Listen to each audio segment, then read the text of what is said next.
송대성 선배님이 6.25의 기념곡을 1소절을 말씀하셨는데, 우리는 초등학교 다닐 때도 이 집에 어찌 우리를 하면서 6.25를 잊지 않고자 노력을 했는데, 요즘은 그런 게 싹 없어졌습니다. 그런 분위기 속에서 군사문제연구원에서 그나마 이런 세미나를 우리끼리 모여서 그 의미를 되새기려고 하는 데에서는 그 나름대로 이런 것들이 기폭제가 돼서 다른 부서나 따로 안보 관련 집단에서도 이런 의미 있는 행사가 있지 않겠나 하는 기대를 하면서 매우 의미 있게 우리 한국군사문제연구원 원장님하고 관련 분들한테도 감사의 말씀을 드리고 싶습니다. 아까 호남선 박사님이 모윤숙 씨가 쓴 시 국군은 죽어서 말한다. 죽어서도 말하지만 물론 그 뜻과 의미는 충분히 알고 있습니다. 그러나 제 개인적으로는 이 시를 늘 볼 적마다 어느 빌딩에는 이것을 크게 확대해서 액자화해서 붙여놓고 있는 모습도 나 많이 봤는데, 다음 이 편은 국군은 살아서도 말한다 하는 좀 또 다른 그 시가 나오기를 좀 기대를 하고 있습니다. 국군은 뭐 죽어서만 말하고 살아서는 아무 말도 못하고 그래서는 안 되겠죠. 그 다음에 아까 그 소 박사님이 그 발표 내용 중에서 일본이 가장 큰 수혜자다 이런 말씀을 하셨는데, 제가 그 송후에 있으면서 일본하고 매년 예비역 간에 세미나를 주관하는 실무 책임자로서 일본 장군들과 학자들을 만나보면은 우리는 일본이 6.25의 수혜자라고 생각하는데 자기들은 가장 6.25의 공로자, 한국을 지원했던 가장 제1등 공신으로 생각을 하고 있습니다. 어떻게 보면 생각하기에 따라서는 틀리다 맞다 보다는 한일 간의 현재 여러 가지 군사협력 문제에서 우리가 한번 그 사람들의 정서도 우리가 잘 고려해야 되지 않겠나 하는 생각도 해봅니다. 저는 6.25에 대해서는 몇 가지 개인적 인연이 있습니다. 저는 6.25 때 태어났습니다. 아까 허 박사님이나 송 박사님은 좀 크신 모습에서 6.25를 보셨다고 그랬는데, 저는 6.25 때 고향이 평택이라 평택을 연합군이 평택 다리를 폭격하면서 끊어질 때 저희 어머님이 저를 낳으셨다고 그러더라고요. 그래서 늘 제가 연합사에서 한 5, 6년을 근무했는데, 그런 면에서 미국 사람들한테 내가 아까 보훈 송 선배님 말씀하실 때 참 너희들한테 내 개인적으로도 큰 은혜와 감사함을 갖고 있다. 너희들 덕택에 내가 태어나서 오늘 여기까지 왔다 하는 말씀을 드리면서, 또 하나는 제가 2군에서 지휘관을 할 때에 지역 어떤 그 사학자 같은 분이 저를 한번 초청을 해서 이것저것을 안내하면서 지역 전사에 대해서 말씀을 하시는데, 그 말씀 중에 꼭 장군님은 잘 아시겠지만 임진왜란 때 이러저러 했고 6.25 때 이러저러 했습니다. 근데 그 말을 듣는 장군님은 잘 아시겠지만 너무너무 부끄럽더라고요. 사실 제가 잘 모르고 있었고, 뭐 육사나 뭐 학교 교육기관에서 6.25에 대해서 배운 것은 뭐 교관님들이 써주시는, 그때 우리 김충남 선배님도 저희들 가르치셨는데 그게 고작 다 배운 게 다고, 뭐 간혹 자치청에서 본 게 전부였는데, 그 우리 국민 중에 한 사람이 또 지역에 살고 계신 어떻게 보면 별 보잘것없는 그 분이 장군님은 잘 아시겠지만 6.25 때 이러저러 했습니다. 그래서 제가 그때 작심을 했습니다. 뭐 현직에 있을 때는 뭐 이런저런 핑계로 해서 잘 책을 못 보겠지만 내가 전역하면은 6.25 전사에 관한, 6.25 전쟁에 관한 책자 좀 아주 좀 많이 읽어봐야 되겠다.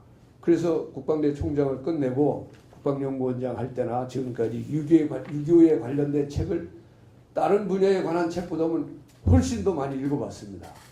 근데 읽어봤는데 읽어볼 적마다 왠지 많은 아쉬움과 궁금증과 허전함이 있었어요.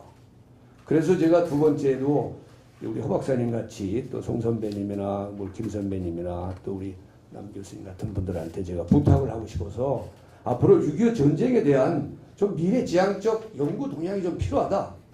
맨날 뭐 한국전쟁 발발 원인과 경과 뭐 이런 거에 너무 집착하기보다는 정말 6.25가 남북한 국가적으로 어떻게 평가를 했고 그것이 오늘날에 어떤 영향을 내적으로 외적으로 사상적으로 체계적으로 군구적으로 또 군사 뭐 무기체계 이런 면에 어떤 영향을 줬는가. 사실 저는 군 생활할 때나 예비역의 한 사람으로서 학문적인 것보다는 당장 이렇게 선후배들한테 남길 수 있는 이 교훈적인 측면에서 연구가 되줬으면 하는 바람을 특히 허 박사님한테 제가 부탁드리고 싶습니다. 또 한 가지 그런 맥락에서 제가 한 가지 좀 궁금한 것도 우리는 한미연합작전주의 체계에 대해서 아주 익숙되지만은 북한은 조중연합작전 및 주의 체계가 있었더라고요. 그 당시에 중국과 북한의 관계, 또 팽덕회와 김일성의 관계, 뭐 그 당시에 또 그때 그 북한의 대표로 직접 참여했던 박일 장군과의 관계 이런 등등등이 언뜻 비치기는 하는데 그러한 관련 자료를 제가 접촉을 하기가 어렵더라고. 그래서 뭐 있기는 있는 모양인데 내가 잘 자료를 획득을 못했구나 하는 생각에서 앞으로는 허 박사님이나 우리 먼저 6.25 전쟁을 연구했던 선배님들한테 좀 부탁하고 싶습니다. 그러한 우리 군사적인 측면에서의 실질적인 연구에서 후배들한테 좀 교훈적 내용을 줬으면 좋겠다 하는 말씀을 드리고 싶고, 이왕 한국전쟁 발발 원인에 대해서 많은 말씀들을 하시기 때문에 저는 두 번째 항목으로 좀 진정성을 가지고 솔직하게 자반성적으로 전쟁 발발 원인에 대해서 좀 주목을 하는 게 바람직하지 않겠는가. 통상 전쟁 발발 원인이 뭐 국내적으로 국제적으로 뭐 학문적 용어를 동원해서 많은 얘기를 하고 있습니다. 근데 저는 이 자리에서 또 그런 원인들에 대해서 균등하게 생각을 하는 듯이 설명을 하고 있어요.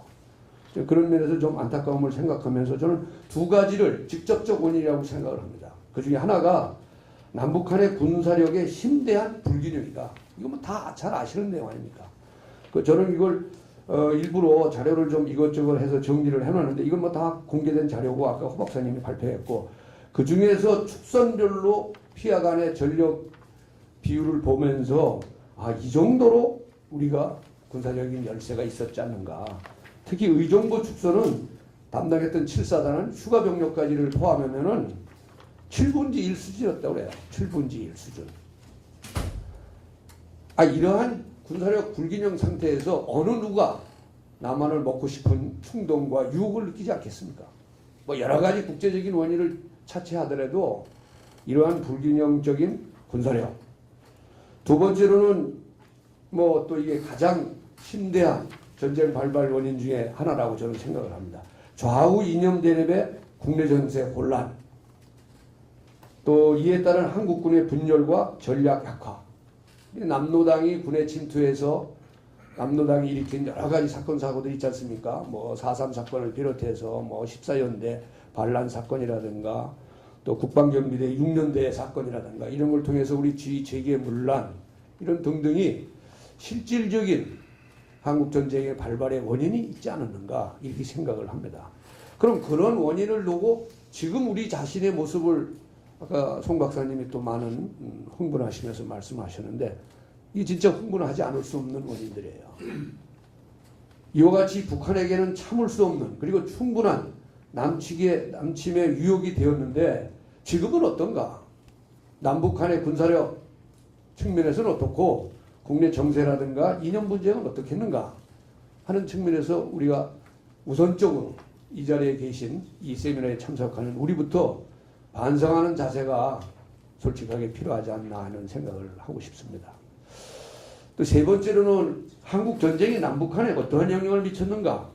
이것이 제가 늘 갈증을 느꼈던 주제인데 뭐 여러 책을 봐도 그리 크게 그 갈증을 해소시키는 데는 자료가 충분치 못하더라고요. 결론적으로 북한은 6.25 전쟁을 임하는 자세부터 전력 증강하고 준비하는 단계 끝나고 나서 북한의 국가적 전략적 수준에서 매우 힘도 있게 군사에 영향을 미치고 또 영향을 받고 거기에 대비를 하고 있었다 하는 생각을 하고 있습니다. 전쟁 전에는 아마 북한은 소련의 전략 전설을 기초로 해서 무력 적과 통일 전략을 만든 다음에 실제 운영에서는 중공의 모택동식 군사 전략과 김일성 자신의 유격전 경험을 통합해서 전쟁을 지휘하지 않았나 이렇게 저는 판단을 하고 있습니다. 이것이 이후로 60년대에 4대 군사노선으로 실효화되고 현재까지는 작년까지 새로 등장한 2016년 즉 작년 2월 주체무기 개념이라는 것을 강조하면서 북한의 전쟁 준비, 무기체계 개발, 군의 현대화 이런 것들을 하고 있습니다. 김정은이가 작년부터 강조하는 주체무기 개념은 사실은 뭐 없었던 개념이 아닙니다. 간단합니다. 한반도 전략 및 작전 환경에 적합한 군사 사상과 무기체계를 만들어야 되겠다. 즉 무기체계는 진흥화, 정보화, 무인화, 소량화, 다종화 등을 지금 현재 강력하게 김정은이의 지시에 의해서 추진하고 있습니다. 그러니까 결론적으로 북한은 6.25 전쟁을 통해서 더욱 섬세하고 더욱 공세적인 군사력 건설 및 군사 사상을 정립하고 있는데 반해서 우리는 전쟁 중에는 대미 의존력, 연합전력이라는 그럴듯한 사상에서 현재는 더욱 수세적 대미 의존력, 집단 방위 전략을 고수하고 있다고 저는 보고 있습니다. 제가 연합부대에 6년을 근무를 했습니다. 연합수에 5년, 한미 야전사에 1년. 그 근무를 하면서 참 어떤 때는 부끄러울 때도 많았습니다. 왜 부끄러운가 하는 말은 뭐 이 자리에서 굳이 설명을 드릴 필요는 없다고 생각하기 때문에 참 부끄러운 점을 얼마나 좀 커버하기 위해서 이런 말씀을 좀 드리고 싶습니다. 아마 남한은 아마 6.25 전쟁을 통해서 현재까지 보면은 더욱 우리는 수세적이고 나아가서는 더 패배적인 이런 방어적 정신이 무장되고 있지 않는가 하는 측면에서 더 안타깝습니다. 그럼 왜 이런 현상이 나오고 있는가? 그것은 뭐 우리가 좀 잘못된 적의 위협의 평가로부터 기인하지 않는가. 아마 우리 많은 예비역이나 현역들이나 군사 전문가나 국민들이 아마 이런 생각을 하고 있는 것 같습니다. 쉽게. 북한은 경제난으로 인해서 전면전쟁을 감행할 능력이 없다. 이런 생각을 통수권서부터 말단 병사, 국민까지 다 이렇게 생각하고 있지 않나.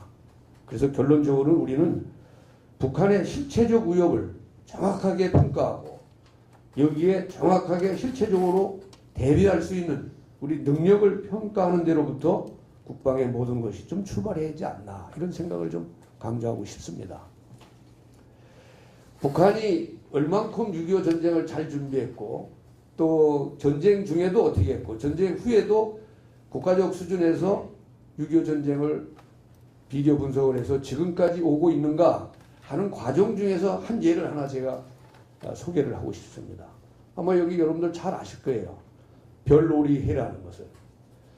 북한은 한참 남침전쟁이 진행 중인데 1950년 12월 노동당 중앙위원회 정기회의에서 이 회의가 별놀이라는 지점에서 개최되기 때문에 일명 별놀이 회의라고 하고 있습니다.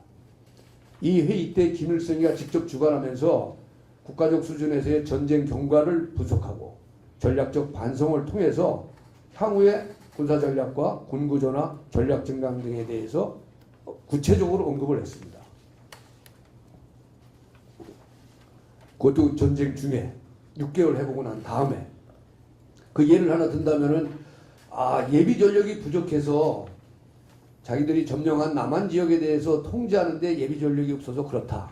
또 철수할 때도 그렇다. 그래서 예비 전력의 부족을 굉장히 김일성이가 강조를 했습니다. 그래서 이후 탄생한 게 노동조기대, 교도사당, 그 다음에 전국의 요새와 전인민의 무장화 이런 걸로 연결되는 이러한 구체적이고 실질적인 대책을 강구했습니다.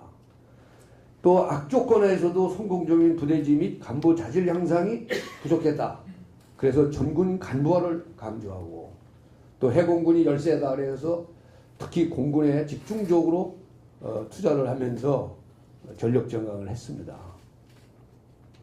또한 군사사상 면에서는 그동안 지대한 영향을 받았던 중국이나 소련의 전략가염을 벗어나서 한반도 작전 환경과 북한의 나름대로 맞는 토착적인 군사이론 및 용명 사상을 지속적으로 발전시키고 있는 것에 대해서 뼈에 사무친 적이지만 좀 우리가 배워야 될 점이 많고 그 사람들의 자구적 노력에 대해서 참 부럽습니다. 이에 반해서 우리의 자화상을 이 자리에서 굳이 말씀드릴 필요가 없다고 생각을 하고 있습니다. 그 다음에 제가 그 국방대 총장이라든가 국방연구원장 하면서 아시아 지역, 특히 사회주의 국가를 방문해 보면은 북한이 한국전쟁에 대해서 인식하고 보는 거에 대해서 아직도 아시아에 있는, 특히 유럽에 있는 이런 사회주의 국가에서는 거기에 동조하는 듯이 상당히 언동을 많이 하더라고요. 그래서 그거에 대해서 매우 아쉽게 생각을 하면서 이런 제안을 외교부에도 제가 한 적도 있고 국방부에도 한 적도 있는데 그 노력이 상당히 미흡합니다. 북한은 6.25 전쟁을 북침이라고 지금도 주장하고 있습니다. 특히 몽골에 가서도 몽골의 예비역이나 학자들이 50대 후반 이상의 예비역이나 학자들은 다 북침으로 이해를 하고 있습니다. 북한이 주장하는 왜 미국과 한국이 남한이 북침을 했느냐 하는 이유를 크게 세 가지를 제가 여기 적시했습니다. 저는 미국 세계 지배 전략에 의해서 자본주의 위기와 미국 경제 침체를 벗어나기 위해서 이승만 정권의 정치 경제적 위기 등을 극복하기 위해서 남한과 미국이 북침했다. 특히 미국이 경제공황을 맞이해서 군수산업 발전을 통한 미국 경제공황을 탈피하기 위해서 전쟁을 일으켰다. 그 다음에 중국에서의 공산화가 이루어짐으로 인해서 그 공산화에 대한 전파, 확산을 방지하기 위해서 극동 침략 정책의 위기를 만회하고 했다. 뭐 등등등 얘기를 많이 하고 또 중국이 대만을 공격하려고 그러니까 그것을 잠재우기 위해서 남한을 앞세워가지고 북침했다. 뭐 이런 얘기를 많이 합니다. 이것이 지금 우리가 생각하는 남한의 학자라든가 예비역인 저 같은 사람이 생각하기엔 참 말도 안 되는 얘기인데 지속적으로 이런 것을 외교적으로 노력을 하고 있습니다. 그래서 우리도 그렇지 않다는 또 최근에 발굴되는 러시아라든가 소련이라든가 중국의 자료를 정말 외교부를 통해서나 우리 군사의 외교를 통해서 공유할 수 있는 이런 노력이 절실하다 이렇게 생각을 합니다. 그래서 제가 중국을 비롯한 몽골, 베트남, 인도네시아, 인도 이런 나라를 방문하면서 안보 관련된 세미나를 하면서 아직도 우리의 국방과 외교에서 노력이 미진하구나 하는 아쉬움을 가졌기에 이 자리에 계신 특히 우리 남성욱 박사님이나 또 매스컴을 많이 활용하시는 우리 성대석 박사님 또 학문적으로 많이 연구하시는 우리 서남성 박사님이나 김충남 선배님 같은 분들이 이런 면에서 보다 더 외교부나 국방부에 자문을 해주시기를 바라고 이 뒤에 앉아 계신 우리 장관님이나 예비역 선배님들도 이런 면에서 우리가 기회 있을 때마다 좀 말씀을 해주시고 또 강조해 주셨으면 하는 바람으로 제가 주어진 시간 내에 몇 가지만 6.25를 생각하는 소고를 적시해 봤습니다. 감사합니다.